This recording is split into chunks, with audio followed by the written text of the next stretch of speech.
Continuando com a série de entrevistas com os pré-candidatos à Prefeitura de Curitiba, agora nós recebemos o deputado estadual Tadeu Venere, do PT, já está no quarto mandato como deputado estadual, 2 mandatos como vereador bancário e está colocando seu nome à disposição do partido para ser candidato pelo PT à Prefeitura de Curitiba. Seja bem-vindo ao Paraná Portal. Obrigado, Jordana. Obrigado, Pedro. É uma satisfação estar aqui com vocês. E Pedro Ribeiro, da Sintonia Fina, que traz os bastidores da política todos os dias no Paraná Portal, também aqui conosco na entrevista. Pedro.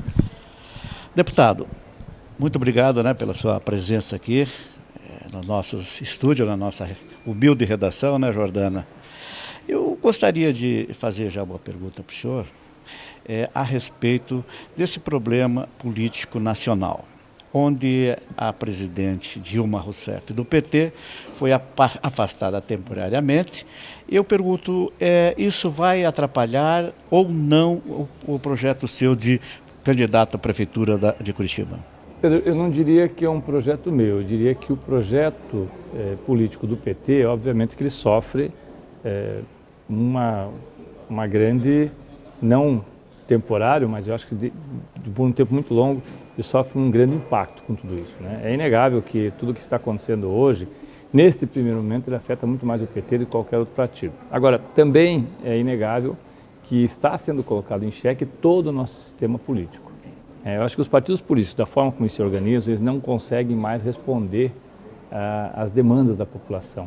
Nós temos partidos que estão muito enraizados em uma estrutura que remonta ainda à década de 30, 40, 50. Quer dizer, nós estamos muitas vezes vendo a velha UDN voltando às ruas e voltando à arena política com um discurso da década de 50, 60 e que não encontra mais respaldo. Então, me parece que o PT terá, sem dúvida nenhuma, tudo mostra que isso vai acontecer, terá um prejuízo nesse processo. Mas além do PT, todo o sistema político, porque não é só o PT que está hoje nesse processo. Você tem o PT, PMDB, PSTB, PDT, todos os partidos, direto ou indiretamente, ou pelo partido, ou por figuras públicas do partido, acabam sendo envolvidos. E é claro que isso cria uma situação diferente do que seria há 10 anos atrás ou há 8 anos atrás. A gente se lembra do percentual de petistas que tem em Curitiba, não? Nós temos hoje de pessoas que dizem que votam no PT, não de eleitores que foram eleitores da presidente Dilma, porque aí esse processo migra. Mas nós temos um percentual de 30% a 35% historicamente de votos que sempre foram votos do PT. E uma coisa surpreendente, Pedro, e surpreendente para nós, inclusive. Nesse período todo de crise, pegando esses últimos 6 a 8 meses, eu não consigo entender exatamente por quê. Ao invés de nós diminuirmos o número de filiados, nós aumentamos o número de filiados. O PT talvez seja um dos poucos partidos, se não o único partido, que com essa crise está atravessando, em Curitiba, no estado do Paraná e no Brasil, aumentou o número de filiados. Nas 3 esferas. Nós não entendemos. Eu, particularmente, até falei um dia com algumas pessoas da executiva do PT aqui, que eu não entendo exatamente o que acontece. E não aumentou pouco, aumentou muito o número de filiados. As pessoas parecem que com esse problema todo que está ocorrendo, eu encontrei um senhor um dia, e talvez ele exemplifique isso. Ele falou, olha, nunca fui filiado ao PT, sou simpatizante, estou com 63 anos, mas entendo que agora é hora de eu me filiar, porque agora é hora das dificuldades. Então, talvez isso mude um pouco. O pessoal está querendo consertar o PT? Não, eu acho que não é consertar o PT, eu acho que as pessoas estão sendo chamadas a participar da vida pública. Talvez isso aconteça com outros partidos também, e de uma certa forma há uma polarização. Nós nunca tivemos no Brasil a direita se organizando enquanto direita. Nesse sentido que hoje talvez não caiba mais, mas história. E a esquerda se organizando enquanto esquerda. Todo mundo foi de centro. E agora parece que as coisas começam a ficar mais claras. As pessoas têm projetos de vida e projetos históricos de partido e de sociedade diferentes e vão poder fazer essa opção. Dentro desse quadro que o senhor está falando, não a população também não está desacreditada do político? Da política e dos políticos. Eu acho que e pior, ela tem razão em desacreditar de muita coisa. Eu não gosto de transferir a responsabilidade, que na maior parte dos casos são responsabilidades que elas são oriundas das atitudes que a política e os políticos tomam, para o eleitor. Eu acho que é muito cômodo dizer, mas você votou, então se entenda com isso. Não se trata disso. Você tem um processo hoje onde as pessoas colocaram determinadas expectativas para que nós resolvêssemos determinados problemas e nós não conseguimos fazê-los. E o que me preocupa mais é que ainda se vende muita ilusão. E o caso talvez mais emblemático seja exatamente agora. Tem muita gente que veio para as ruas, né, e que entendia que era preciso que a presidente Dilma fosse afastada, aquelas pessoas que vieram, não temporariamente, mas em definitivo, e que hoje já se mostram muito preocupadas com as coisas que estão acontecendo, porque começam a perceber que há muito mais complexidade no processo político do que prometiam a elas.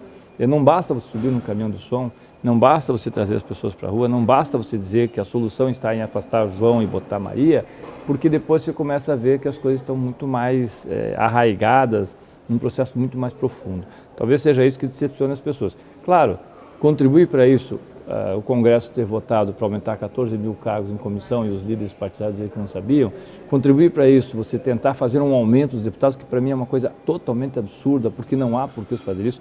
Eu sempre digo, Pedro, que a Assembleia Legislativa, o Tribunal de Justiça, o Ministério Público, o Tribunal de Contas, no nosso entendimento, e eu posso falar pela Assembleia, recebem muito mais do que precisam. E aí, claro, criam mais gastos do que seriam os gastos necessários para que se desenvolva as suas tarefas. Agora, é preciso que nós façamos dentro disso toda uma rediscussão de uma nova, talvez um novo acordo, um novo pacto nacional tributário. Enquanto nós não fizermos isso, nós vamos ter ilhas de prosperidade, né, num mar de dificuldades. E aí, claro, é a responsabilidade de todos fazer isso. E, infelizmente, a oportunidade que nós tivemos de fazer a reforma política virou uma questão absurda de um oportunismo eleitoral, né? Criar essa quantidade de partidos, dizer que se pode mudar a cada 6 meses, virou assim uma coisa que fez com que as pessoas desacreditassem mais ainda. Só para encerrar assim, eu acho que da experiência que nós temos nisso, a constatação que eu digo assim, não há solução fácil e indolor. Não há. Nós ainda vamos passar por um período mais difícil, ainda vamos ter muita dificuldade, mas eu creio que nós vamos crescer com isso. Eu vou emendar a pergunta enviada pelo José Ville, já que a gente já começou com esse viés nacional, que é a seguinte: se ainda há algum futuro eleitoral para o PT diante desse cenário atual? Totalmente. Não tenho a menor dúvida. As eleições desse ano mostram isso e mais do que as eleições. Eu sou filiado do PT desde 1986. O partido não é só para disputar eleições, embora seja parte, né? Ele é partido, ele é parte da sociedade, seja uma parte essencial do partido disputar as eleições, que o partido que não almeja fazer essa disputa e buscar administrar o Estado não tem muita razão, seja individual, seja coletivo, mas coligado ou não, mas o Partido dos Trabalhadores tem uma história que vai muito além das eleições.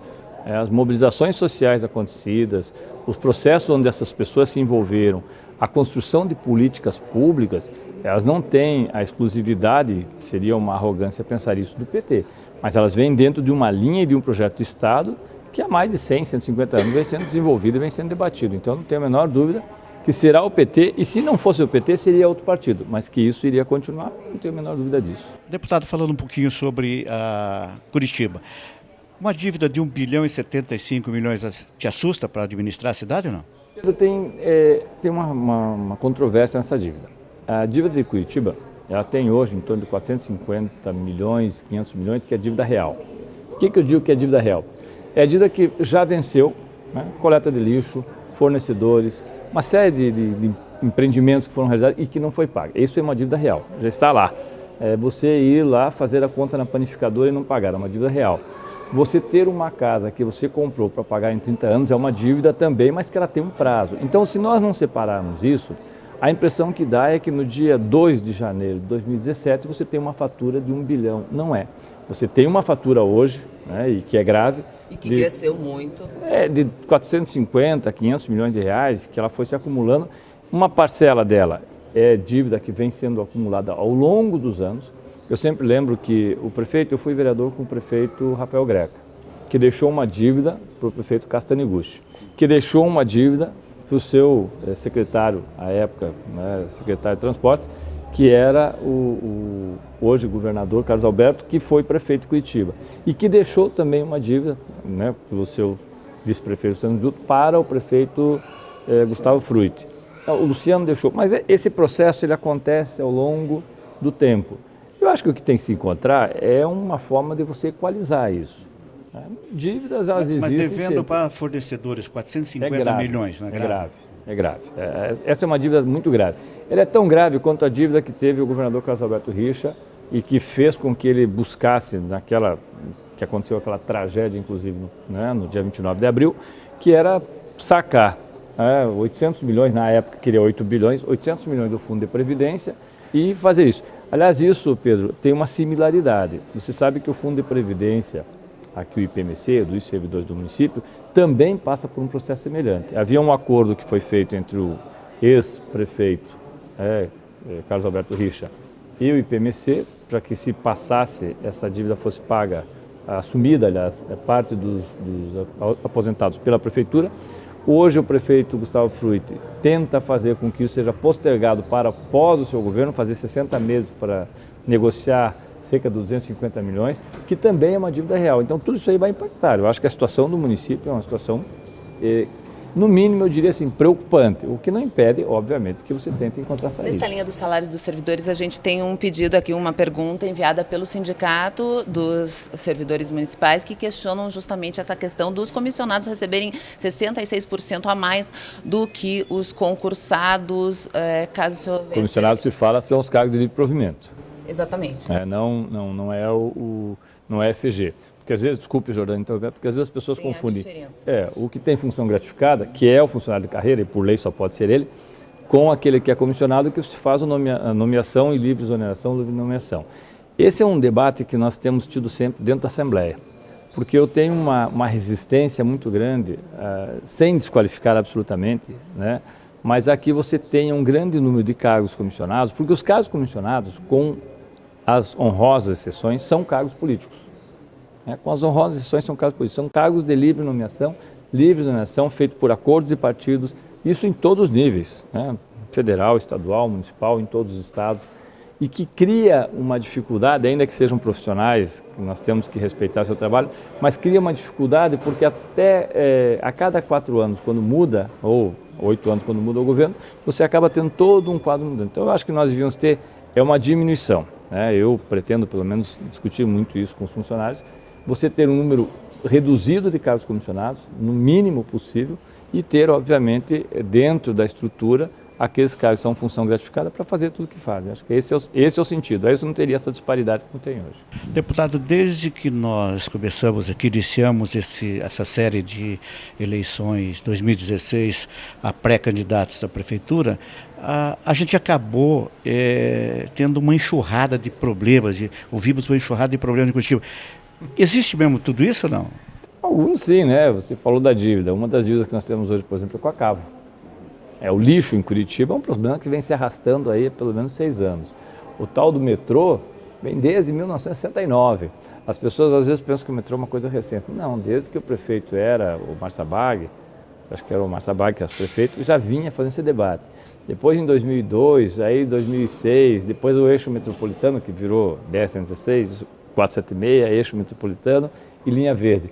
A época era vereador, o prefeito, então, prefeito Castaneguchi, pretendia fazer um elevado, que ele dizia que faria da SIC até Colombo, uma estrutura elevada com financiamento do banco japonês, que até eu acho que o projeto era um projeto interessante. E quando nós questionamos que a demanda maior da região sul vinha justamente da fazenda Rio Grande. Veja, Pedro, isso em 1997, aí ele fazia assim, eu estico uma linha até a Fazenda Rio Grande e pronto, resolvo. O problema é que no papel as coisas se resolvem fáceis, o difícil é depois de fazer na prática, né? Então eu acho que nós tivemos uma série de situações como essa que eu lhe falei do metrô, que acabou ficando entalada, ela não sai hoje também, nós perdemos a janela de oportunidade. Nós tivemos uma janela de oportunidade para o metrô, perdemos essa janela, hoje não há recurso disponível a custo compatível, porque custo pode ter, mas você com um custo muito alto você não consegue captar e depois pagar, para que nós façamos. Eu acho que hoje no sistema de transporte, que é um dos gargalos, nós temos cerca de 2 milhões de passageiros dia, desses aí 1.200.000 são usuários que pagam, os outros nós temos as gratuidades, 17% de Curitiba é gratuidade. Então, se nós não tivermos a clareza que nós precisamos trabalhar com aquilo que temos, porque eu acho que o metrô é perfeito para quem tem dinheiro. Deputado, se não tiver, não vai vai funcionar. O PT não está junto com o PDT nessa coisa? Como é que Veja, o PT não tem força nenhuma para tentar ajudar a administrar a cidade? Não, mas não se trata de ter força, você não tem dinheiro. É diferente. Você não tem recursos, hoje não adianta, o país não tem como investir. Quando a presidente Dilma veio para cá a terceira vez, que foi talvez a única oportunidade que eu estava junto com o prefeito Gustavo Fruit e com o governador Carlos Alberto, foi feita uma promessa que se liberaria 4 bilhões desde que apresentado à Caixa Econômica o projeto estrutural, as coisas todas que deveriam ser feitas. Por que razão, não sei, mas elas não foram feitas a tempo. Nós perdemos aquele valor. Hoje, não há força, não tem partido, e eu acho que seria vender ilusões, Pedro. Nós dizemos assim, não, amanhã o Pedro assume amanhã e no dia seguinte o metrô começa a funcionar. Isso não existe, é vender ilusões. O que nós temos hoje, né, é um sistema coletivo que pode ser repensado do ponto de vista inclusive da sua maximização. Nós temos a linha verde. Se você pega, eu ando de ônibus, Pedro. Então, eu ando até porque é bastante fácil e é num horário muito tranquilo. Então, não sou parâmetro, mas eu ando de ônibus. Mas há horários entre 8h30, a partir de 8h30, até em torno de 16 horas, 16h30, em que os ônibus andam com um número muito reduzido de passageiros. Há linhas, como é o caso da linha verde, onde foi colocado o expresso, né, azul, que é aquele ônibus um pouco maior, é que eles andam também com pouca, não andam com a mesma lotação que anda o Pinheirinho-Santa Cândida, que é o eixo estrutural mais carregado. E o problema é que nesses eixos que são mais carregados, não adianta você colocar mais ônibus. Você faz um comboio de ônibus, mas não tem como descer, não tem como subir. Então o tempo que se perde é nisso. Eu falo que hoje o sistema de transporte de Curitiba ele precisaria ser repensado em cima de algumas coisas que aparentemente são razoáveis. Você ter cartão temporal, né, que se possa abrir, como algumas cidades. Veja como nós não inventamos as coisas, Jonathan. O cartão temporal é um processo que foi inventado numa cidade de Santa Catarina há pelo menos 20 anos. Uma cidade pequena de Santa Catarina. Que você abre o sistema e durante 2 horas, 3 horas, aí é um processo que obviamente tem que ver os custos, porque isso gera custo, você pode usar qualquer ônibus para integrar. Porque o sistema, além de ser desintegrado, que gerou um custo muito alto, porque o sistema desintegrado, ele não gera custo só para o usuário. Ele gera custo para o empresário também, que depende daquele trabalhador que chegue a tempo, que chegue descansado, que tenha um custo mais barato. Então, esse sistema, quando foi desintegrado, por razões também que há diversas versões, e eu não gosto de julgar, porque aí você fica leviano quando se faz julgamento, mas nesse processo de desintegração e de falta de entendimento político, inclusive, você criou um problema para todos. Então, acho que hoje você tem solução. Gestão, de logística, por que é tão difícil de resolver? Porque eu acho que as coisas, às vezes, tomam um rumo, Jordana, que não permitem mais que você faça o retorno por pouca coisa. Veja, quando se fala assim, que você para integrar o sistema faria 6 milhões mês, né? Não são 6 milhões anos, 6 milhões mês. Num orçamento como é o de Curitiba, deste ano 2016, de 6 bilhões e 200 milhões de reais. Claro, você tem 1 bilhão e 200 milhões gastando com educação, você tem uma boa parcela disso com saúde, boa parte disso, pelo menos 40%, são transferências do governo federal e do governo do estado, então não é um orçamento fechado, já tem todo ele, né, as suas destinações, as suas dotações, mas os valores são pequenos diante da necessidade. O problema nosso no transporte, ele veio um pouco antes. Quando se fez a licitação, em 2009, mudou o sistema, inclusive, para passageiro, né, em vez de quilômetro rodado, passageiro transportado. Você fez todo o processo de incluir, que já é uma coisa que também é uma discussão grande com os trabalhadores de transporte, que você inclui a cesta, você inclui, agora foi retirado, mas você inclui a roupa, o kit inverno, você inclui o imposto de renda dos empresários, você não fez uma readequação das novas tecnologias, tanto dos motores. Nós estamos trabalhando com motor de primeira geração, quando os motores dos ônibus já estão na 5ª geração. Você faz o cálculo do pneu, o cálculo do óleo diesel, todo ele como se ainda fosse comprar, como se o Pedro fosse comprar o pneu, é um preço. Se a empresa que compra 10 mil pneus vai fazê-lo, é outro preço, obviamente. Isso tudo, né, gerou uma série talvez de barreiras, de dificuldades para negociar, para conversar, para fazer com que nós tivéssemos um entendimento. Hoje nós poderíamos ter uma tarifa talvez mais em conta, com algumas coisas melhores. Ninguém pega o ônibus... Deputada, que os cálculos hoje são feitos em números que não são reais. Na minha opinião, sim. Os cálculos que são feitos hoje, eles levam em conta algumas condicionantes que não correspondem à realidade. A gente ressuscita aquele termo da caixa preta. Eu não gosto do termo da caixa preta, porque eu acho que ele supõe sempre alguma coisa assim muito, né, nebulosa. Eu preferia que nós tivéssemos, novamente, como tivemos há algum tempo, mas que nós tivéssemos um comitê gestor que tivesse a participação de toda a sociedade. Porque não tem, a sociedade quando participa, ela tem condições de fazer redução de custo, de colocar um olhar diferenciado. Agora, só me permita, Jordana, como é que eu posso entrar num ônibus, né, que muitas vezes extremamente cheio, o terminal não permite, nos terminais muitas vezes chove dentro, né? O terminal não permite que você possa ficar um determinado tempo esperando alguma pessoa, porque o terminal é feito para você passar correndo e ir embora. Você não tem nenhum conforto dentro dos ônibus, na maioria das vezes. Você não tem, as linhas dos ônibus poderiam ter corredores paralelos com ciclovias, para que você pudesse utilizar os corredores paralelos com ciclovias. Então, eu acho que o sistema de transporte, ele não pode ser olhado só o ônibus, só o táxi, só o motoboy, ele tem que ser olhado como um todo. Porque senão as pessoas vão fazer o cálculo. Você vai na sua casa, você vem de carro, né, Pedro? Mas você faz um cálculo que se você deixar o carro no estacionamento, quando você gasta com toda a estrutura do seu carro, ele tem um custo e tem um benefício. Se esse custo-benefício for melhor do que se vir de ônibus, não tem Cristo que lhe convença a vir de ônibus. Você vai vir sempre de carro porque você acha que é mais fácil. Deputado, o PT sempre teve assim a preocupação bem estreita com a área social. Em caso de você ser eleito prefeito de Curitiba, o que você faria hoje com esse grande número de moradores de ruas que nós temos aí?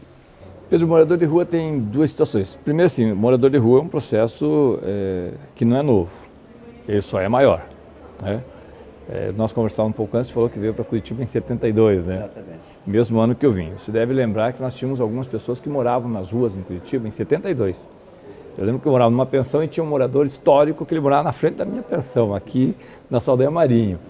Claro, era um número muito menor, eram pessoas que tinham uma relativa relação com a população e com uma perspectiva diferente do que nós temos hoje. Nós passamos várias experiências, algumas que foram positivas, outras que eu questiono, como você ter, por exemplo, Fazenda Solidariedade. As pessoas acham que era uma solução, eu acho que era um problema.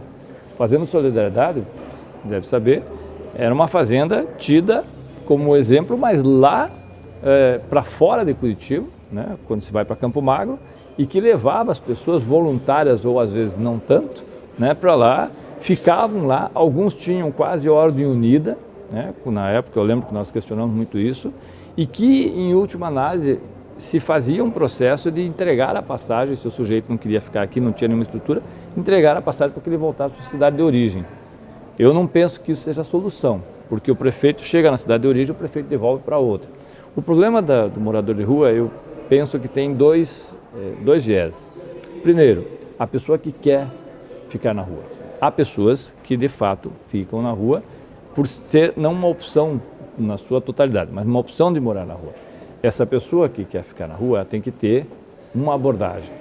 Ela tem que ter o albergue, o abrigo, onde ela possa tomar banho, colocar seus pertences. Eu diria mais, como eu tenho cachorro, né, e tenho gato e cachorro, eu converso às vezes com pessoas de rua que não vão para o albergue porque não tem onde deixar seus cachorros. Nos Estados Unidos, em Nova York principalmente, você tem alguns albergues onde você tem gaiolas para deixar os cachorros, né? Algumas pessoas vão dizer que isso é loucura, mas é uma forma de se fazer com que essas pessoas fiquem lá. A questão da droga também está envolvendo isso, não? Também. A segunda situação, só para colocar essas duas, é a pessoa que quer sair da rua, que eu acho que são, né, um contingente maior.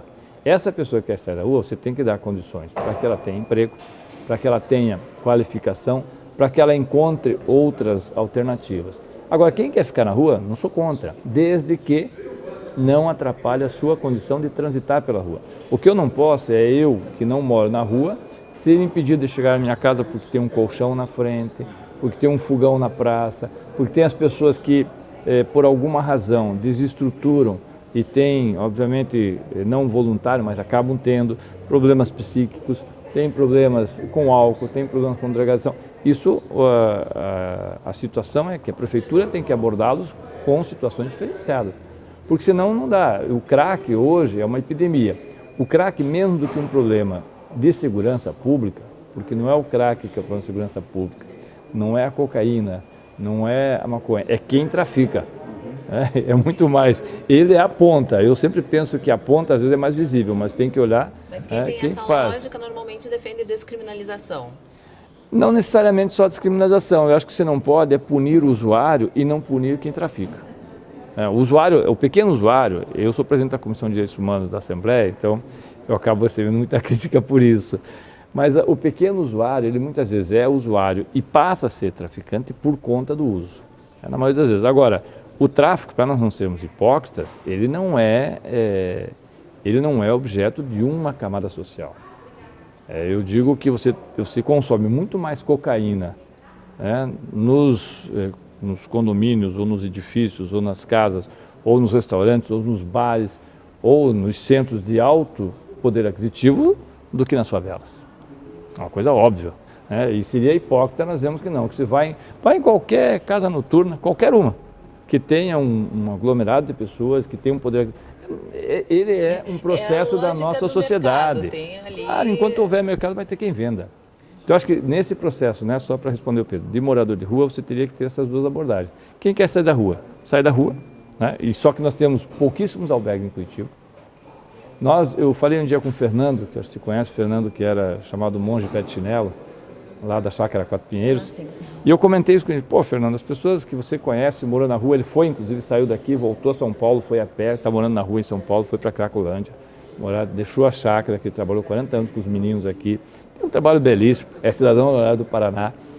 Ele me falou uma coisa que eu nunca percebi. Ele falou, Tadeu, quantos banheiros públicos existem no centro de Curitiba? Públicos, limpos, nenhum. E essas pessoas... Obviamente que elas não são diferentes de nós.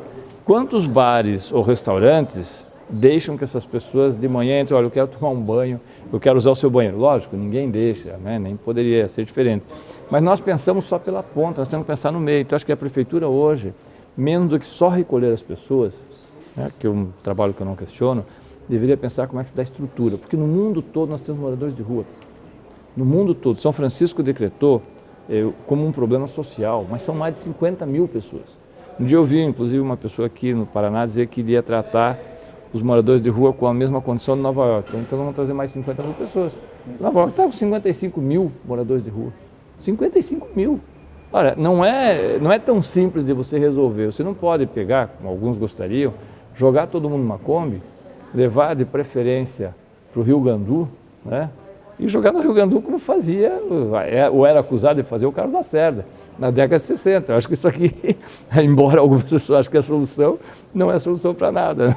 Deputado, a gente citou aqui vários problemas da cidade, o senhor apontou várias soluções. Eu vou citar uma frase sua do início da entrevista, que no papel a coisa é fácil de se resolver, na prática a teoria não é bem assim, São outros 500, e o senhor vem do Legislativo, tem experiência no Legislativo, e no Executivo são outros 500. Como transferir a experiência para o Executivo?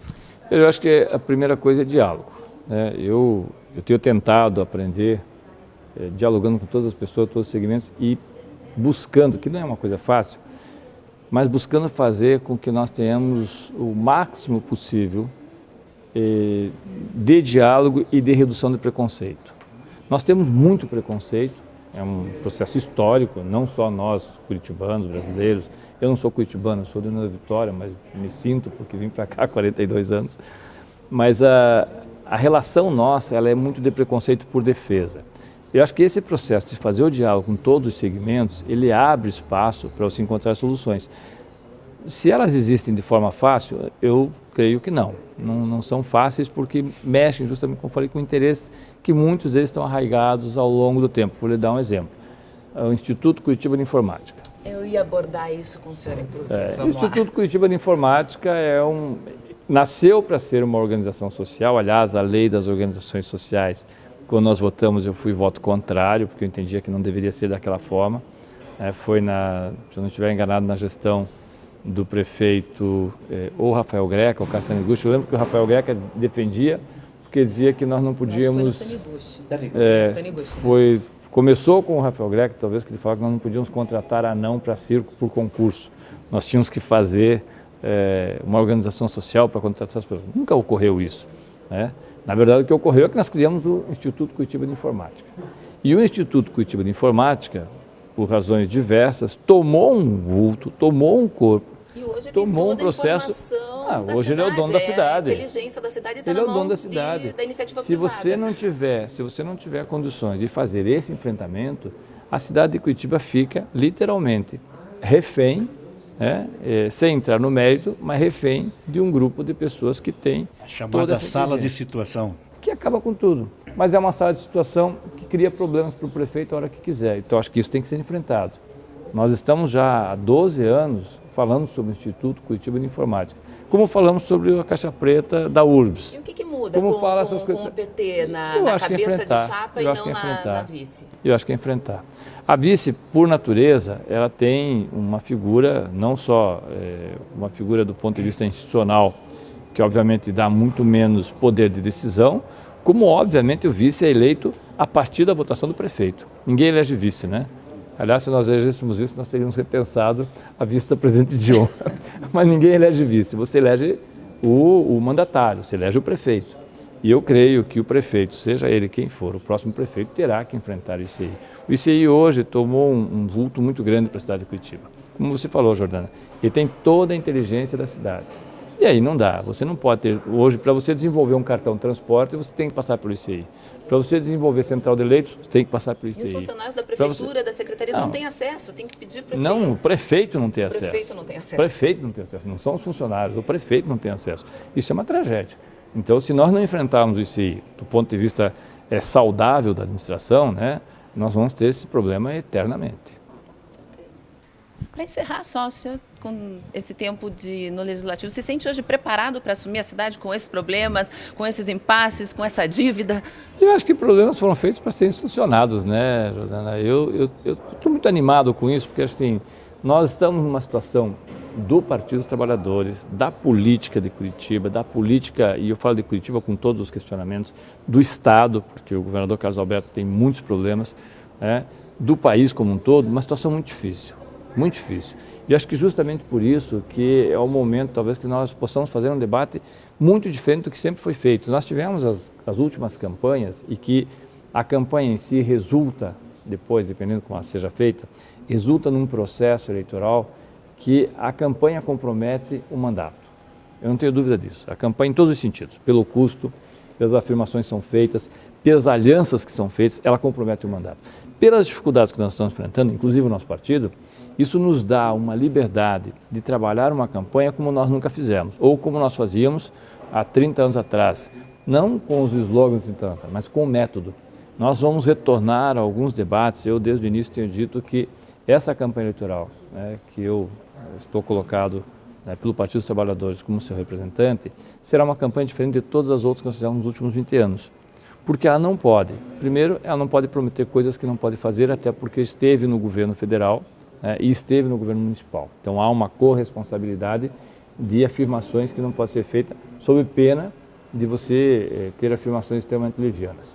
Mas há soluções que podem ser feitas com o lixo, por exemplo, como eu lhe falei, que são fantásticas e que Curitiba não adota por razões que também não cabe você fazer afirmações para não ser leviano, mas que não adota muitas vezes por falta de gestão e por falta de condições políticas. Há condições de você fazer hoje um amplo debate sobre a reforma urbana de Curitiba. Veja, nós temos 22 mil novas habitações em Curitiba. Quais são as 22 mil novas habitações do campo do ponto de vista popular, de custo popular?